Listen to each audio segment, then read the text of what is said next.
What's going on, everybody? In today's video, we are checking out an interview with, I'm going to screw this guy's name up. I know you guys are going to correct me. Tuomas Holopainen. Tuomas. Is that right? I think it's Tuomas. Yeah, I know that people have put it phonetically, but sometimes you have to hear it, you know. So maybe, hopefully, they'll say it, and then I'll be like, oh. Yeah. So this is an interview with this cat. This is a keyboard player and songwriter for NIGHTWISH. It's an interview. It's from 2020. We're going to check it out. If you're new here, please subscribe. Check out my videos, all kinds of videos. Reaction videos, 9 a.m., and we do one at 4 p.m. every day. I got bass, play-alongs, live performances, bands, musician tips, all kinds of videos. Check it out. In the description below, Amazon affiliate links to all things NIGHTWISH. Check out the description, all kinds of links, all kinds of information. Check it out. All right, this is a long one, so we're going to just get right into this. Grab your snacks. Let's do this. Bam. Hi, Tuomas. Hello. Tuomas. How are you? Pretty good, thank you. How are you? Right. Tuomas. I'm okay, thanks. Thank you for taking the time again. Of course, that's why we're here. Fair enough. So where I want to start with is, we kind of discussed a little bit the last time we spoke that you struggled with writing early on, and then Audi came in, and that kind of opened the floodgates. Something weird happened, yeah. But kind of behind all of that, what is it like? As you are the primary songwriter, this might be an assumption of mine, but you seem like someone who puts a lot of pressure on himself. So what is that kind of period where the band doesn't know what you come up with yet, but you have some ideas, and what is that like for you? It's not so much pressure, it's just like expectations and excitement for the new adventure to come. Right. Yeah, and this time the songs, when they start to come, they came really, really easily. Okay. It took a long time to get them together. I was in the middle of the songwriting process for more than a year. But when they came, like you said, all floodgates opened, and it was just a lovely, lovely ride.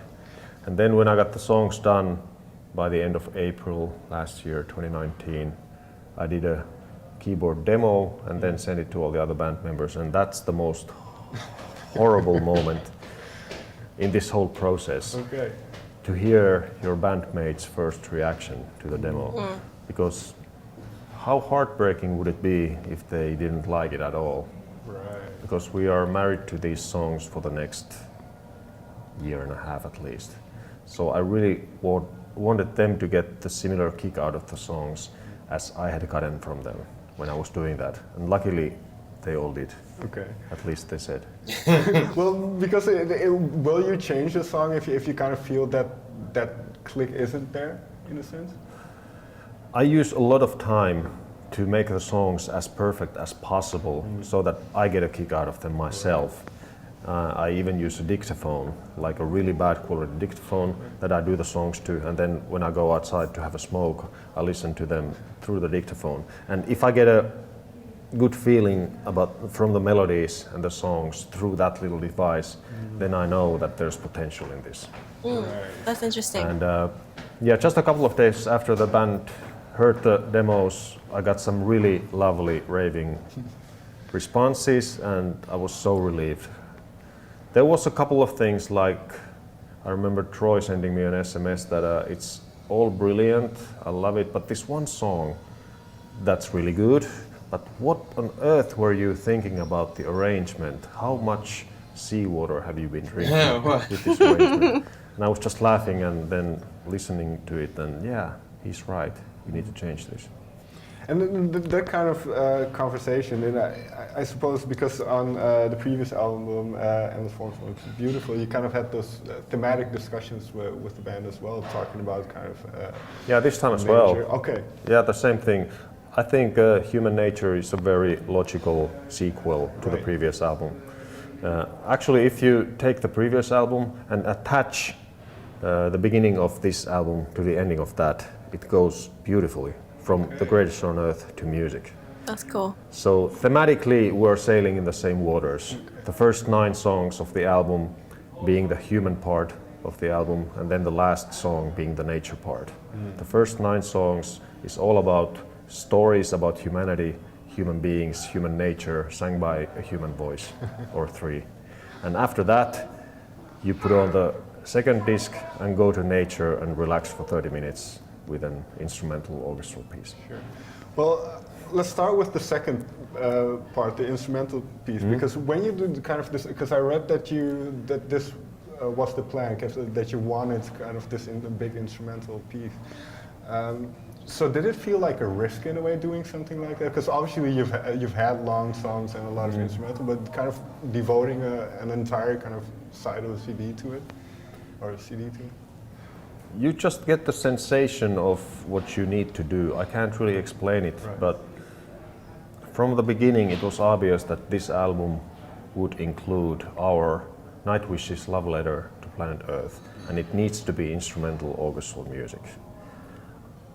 I can't explain it any better, but it just needed to be there. And then when I introduced the idea to the other members of the band, they were like, yeah, sure, this is great. And even though almost nobody from the band plays in that song, Troy has a couple of Ilian pipe parts, Floor does a bit of singing, I do some piano, it still sounds like Nightwish for some reason. Almost to me at least, it talks about the cosmic perspective almost, kind of the idea that, we're just, I think it's even said that we're a speck of dust, a speck of dust suspended in air, kind of Earth. So, well, we are. Well, that's the thing. So when you take this kind of step back view, for you, what is human nature in the sense, or what are human beings in the big picture for you? We're just one species of animals roaming on this mote of dust suspended in a sunbeam. That's the big message of the album, and that message is a very optimistic one too. I've heard some commentary from people who have heard the album saying that you have done a really dark album and it's like human versus nature and humankind is destroying the planet, and is this what you want to say with this album? And at least to me personally, it's the complete opposite.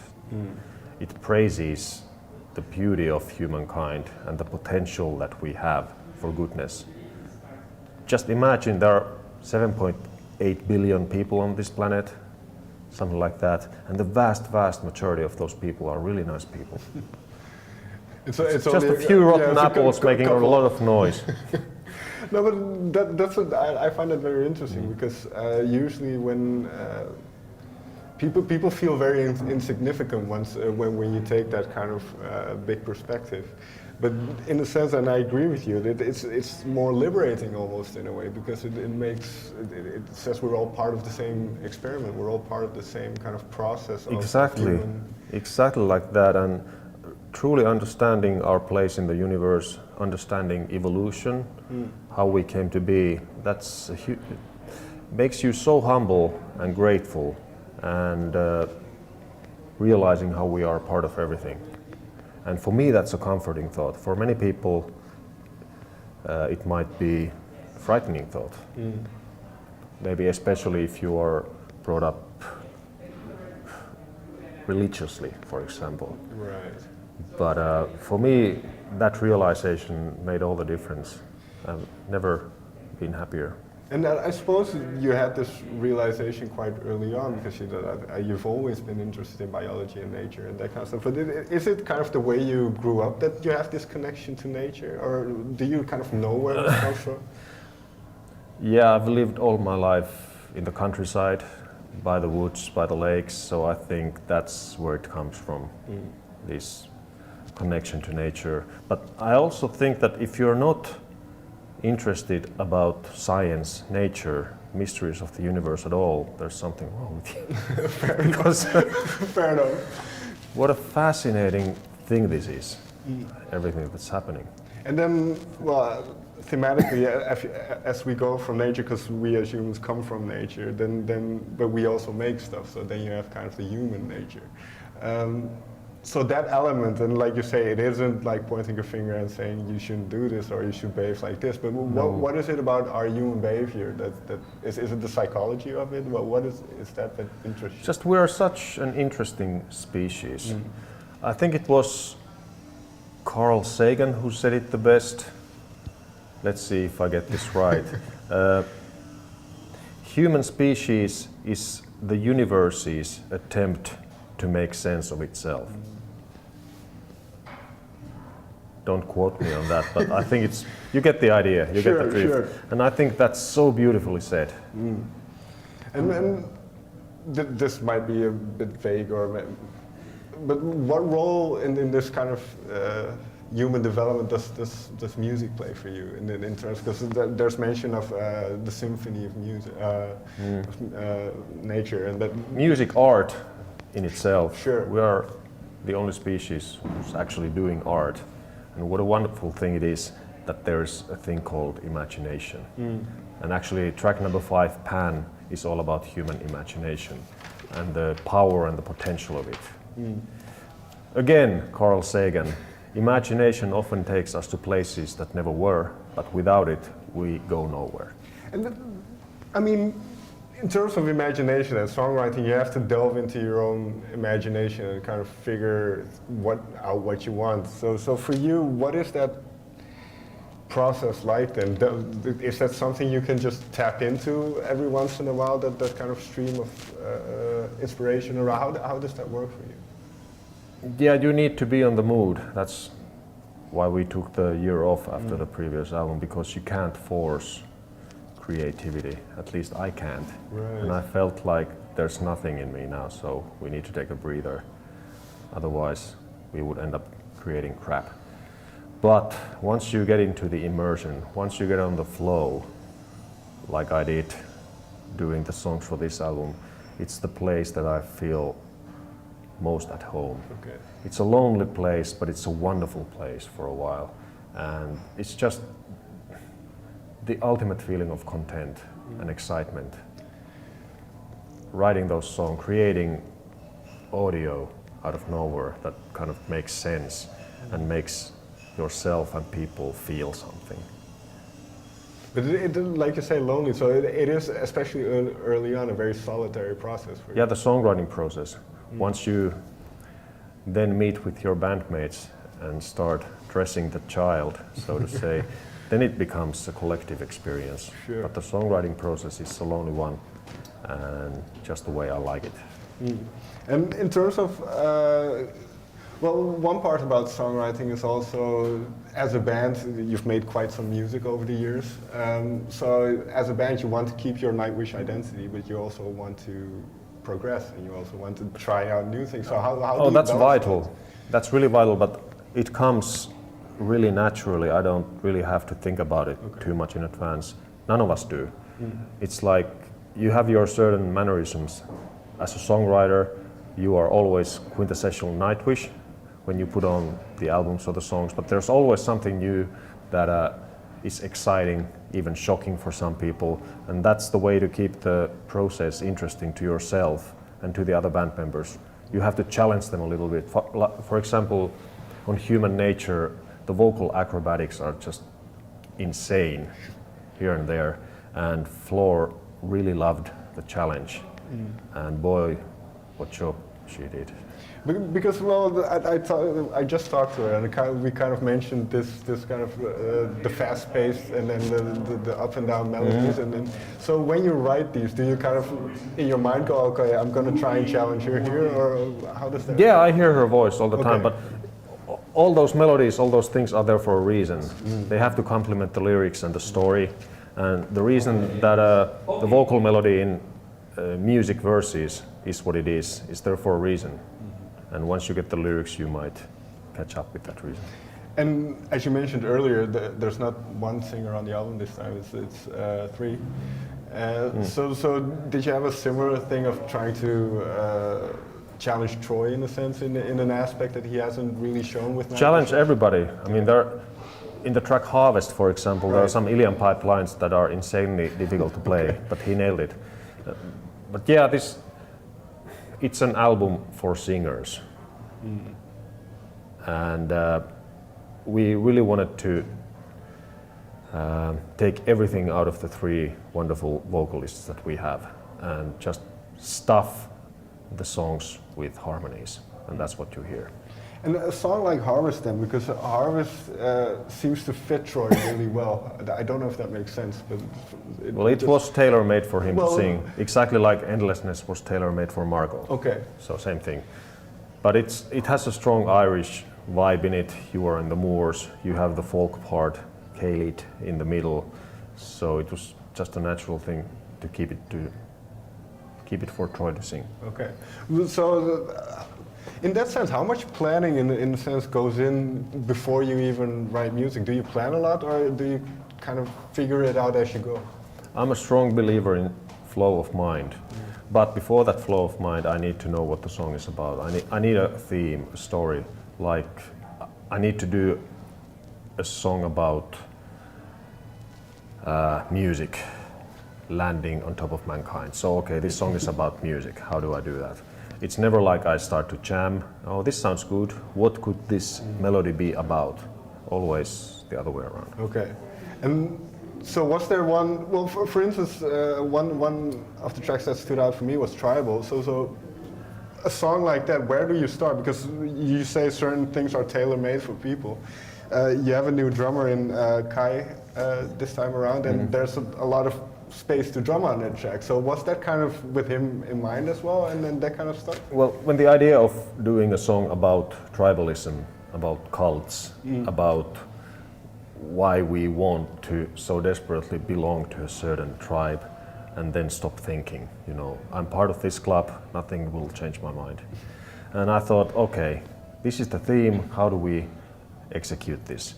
So then we thought that how would a band sound like 20,000 years ago if you gave them modern technology? And naturally it would be very percussive, very primitive, very tribal, really heavy, dissonant. And yeah, that's how the song ended up being. But was it for you as well kind of a nice way to introduce Kai? Or it just came naturally, I guess, but it's, yeah, Kaitsu really shines, and he was given all the liberty in the world to create those tribal patterns for the song, and he did them brilliantly, yeah. Yeah, fair enough. You also mentioned in the kind of lead up to this album that you wanted to use the orchestras in a different manner, and now obviously the orchestras are very prominent in the second part of the... So what was your kind of approach when kind of composing these songs? Contrast, that was the big idea, so that the human part of the album would only have live strings and choir. Right. We can't leave those out, they're too much Nightwish, but we left the whole orchestra out for the whole first part of the album, and then went full on for the orchestral piece. And it just creates a nice contrast, and also leaving the orchestra out gives more space to human voices playing their instruments, singing their thing. Well, in terms of music, what is the role, I suppose, of well, we talked about it a little bit, but the role of music in terms of our species. You kind of said we are the only ones who are creative, we are the only ones who kind of... It's something different for everybody, I guess. Music can be comforting, can be even informative. It can be our way to communicate with the world. It can be a way to release your inner demons, get rid of them. Right. All these things that I mentioned, you know, work well, with me. It can be done for pure entertainment, to dance about, nothing else, nothing wrong with that. But all those elements, because, well, certain tracks, from your past, I can guess kind of where they would fall in those categories, but are they all still there for you? All those kind of, is it very cathartic? Cathartic is the word, it really is the word. I honestly don't think I would function as a member of the human species if I weren't allowed to write music, write songs. Because sometimes the noise within and the pressure within is so massive that it needs to be let out. And the only way that I can fully let it out is to write a song, write an album, and then I feel more balanced again. But I find that very interesting because once an album is done, and then, like you say, you were in a very prolific period. You were writing well, and everything was going well. So when that part is kind of done, is that almost like a sad time for you, where the creativity flow of creativity stops in a way? Yeah, it's a very melancholic time, and at that point you just need to fill your calendar and be busy, like doing a promotional trip. Fair enough. So it keeps your mind occupied.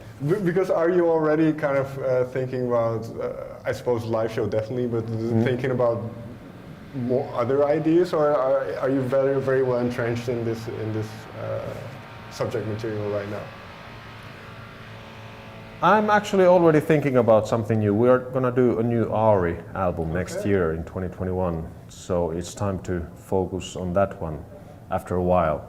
At the moment it's all about promoting this album, getting the live show together, going on tour, but once things settle, get to their routine, something new. Because is that one thing maybe you've learned from doing Auri, and then Floor did her own thing, Marco is doing his thing?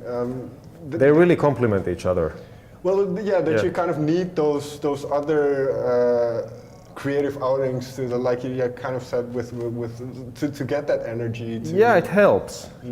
It did something for me a few years ago doing that Auri album, and I bet it does the same with the other band members. Right. Marco doing his solo, he just came from a tour, seems like a really content man at the moment, ready to go on with Nightwish.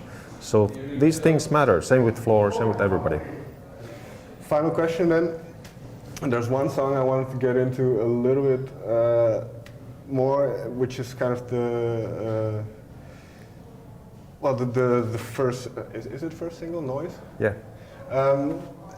That video, usually I don't watch videos too much, but you made it, I think you conceded an effort to make a good video. So what was it about this song that you wanted to capture in a sense? For years, I thought that we're not going to do another music video. I just kind of grew tired of them. But then it was Floor actually who convinced me that I think we should make. It's still a good tool, spreading the album. And I said, okay, darling, if you want, we can do one. But if we do one, it needs to be really high quality and such that you don't see the band members playing or singing. Because we've seen enough of that. And then we came up with this concept of what the video is about. Noise was the perfect music for it. Right. And then just did our thing, and it's stunning stuff. It really is a beautiful video, and the message gets through pretty obviously, I think. Well, yeah, that's one thing that when I heard the song, obviously, but when I saw the video, it kind of made more sense in a way. But that idea that, well, maybe this isn't the takeaway that you had for it, but kind of ignoring all the beauties in front of you because you're looking at this screen. That's kind of how I looked at it. But for you, what is this noise? The noise is the constant noise that we get from everywhere, all the time, and most of it is really noise, but there are some really beautiful stuff in between if you can listen, and there are beautiful facts in between all the gossip. You just need to learn how to pick them up, and that's what the song is about. It's not about bashing cell phones, right? But it's about how you have harnessed the use of technology, because technology is wonderful. Of course. Internet, smartphones, smart devices, everything. The potential is so massive for good. And then we use them to take selfies, and we live off likes, and we act differently in the digital world than we do in the normal life. There's such darkness hidden in it that we wanted to bring out through this video for people to think about. And one last thing, I think, for me at least, the video is actually quite optimistic. Many people have said that it's so dark, I can't watch it. But no, it's a bit tongue in the cheek, but it makes you think, and in the end you see this beautiful landscape, reminding people that the real world is still out there, and it's really easy to access it if you just go out. So in a way, kind of how we think technology is ruining everything, that's kind of over-exaggerated a little bit. Yeah, I mean, and I do have to blame the media a little bit for that, because they are spoon-feeding us bullshit all the time. Because they think that filth sells. But when's the last time you tried to approach people with positive, real news? Hopefully in the future. I hope so. Tuomas, always a pleasure. Probably not. You too. Thank you so much. Okay. Interesting. Yeah. Interesting. Interesting questions. Makes me want to see the video now. Because that sounds interesting. I think it's interesting how we got a little bit of him talking about his writing process. A little bit. I wish that they went into that more. I wish that there was more, like, especially at the beginning, it seemed like there was, like, just, like, kind of, like, esoteric human being talk. Yes, there was a lot of that. Yeah, and there's the cat. There you go. And I was kind of like, you know, a little bit, okay, fine, especially if it's, like, relevant to, you know, the album or what they're talking about or whatever. But I don't know. I feel like it went further than it needed to go. And I'm like, just talk more about music. Yeah, like, yeah, this yeah, guy yeah. is, like, you know, like, you have this incredible, like, I agree with songwriter here. Like, talk more about music. Come on. Anyways, but, you know, whatever. Who knows? But they talked a little bit about his process in writing, and I thought it was interesting that he really needs, like, a bigger concept of the song. Like, he even picks a theme before he does the rest. He was even giving out examples of, like, you know, I don't just, like, you know, start playing or jam. He may have said the word jamming or whatever. You know, I don't just start playing and think, oh, that sounds good and this and the other thing. He, like, kind of, like, narrows down his direction before he even starts. That's what it sounded like to me. That's what I got. Yeah. Which is interesting. That's very interesting. Yeah, I mean, and he recognizes, like, everybody writes different. Because I would say, I mean, at least for me, I write more like the first. I could do both. I could do, like, okay, we're doing, this is the concept, this is the direction, this is what we're working with, you know, or this is the kind of scene that I need to paint, or the concept or the topic or whatever. Or it could just be like, just write nice music or just write whatever, you know, and I would definitely just do that. Just, like, start doing things, have it all recorded and be like, this is really nice. Like, go back and be like, this is nice. This part's nice. This section is nice. This is something that's cool. Let's flesh this out, you know, all that kind of thing. And also he's saying, like, you know, he can't force writing, which, you know, some people think that. Some people feel like they need the inspiration to just hit them first before they can write. And some people think, well, you need to write because it's like an exercise, it's like a muscle, until the inspiration comes out, until it's, like, flowing. It's like, okay, I have this pen and it's dead, but I know I can see the ink in there, and you need to just write until it starts coming out. It's like warming up. Yeah, you know, so, like, it's interesting. Just as somebody who's written music, like, it's interesting to hear other people. That's why I really like these, like, behind the scenes things. It's really cool. Right. Because I'm more like, no, just start writing. Just write. And the more you write, the more good stuff you're going to write. You're like that with everything. Yeah, I mean, you know, it's just what I mean, to me, that's my process, at least. You know, like, the more you do it, the more you're going to get good results, because you're just doing it to death. You know? Like, you can't expect to just, like, okay, I'm going to wait. Because how long are you going to wait? You know? You can't always wait. Till you feel something. Yeah, you can't always do that. And I don't think that's... I mean, maybe that's very, like, American of me. Like, does that make sense? Like, just the industry, you know, and I don't know, maybe I'm not clear. Maybe that doesn't make sense to you. To me, it kind of makes sense, but I'm like, nah, no, no. Time is money. Go. Maybe that makes sense to you. You know, but it's like, no, you need to do it. You need to do it. You need to continue to do it. The more you do it, the better you get at it. Yeah. You know, the more quickly you are able to get that ink out of the pen immediately. You know. So, anyways, that's my spiel rant on that. I thought it was interesting. I thought all that stuff was really cool. Yeah, I know you like that kind of like philosophical crazy talk. I mean, no, a lot of it I thought was boring and silly and ridiculous. A lot of it I was like, this guy asking the questions is kind of a dope. But, you know, I mean, but within that I was trying to like catch Tuomas.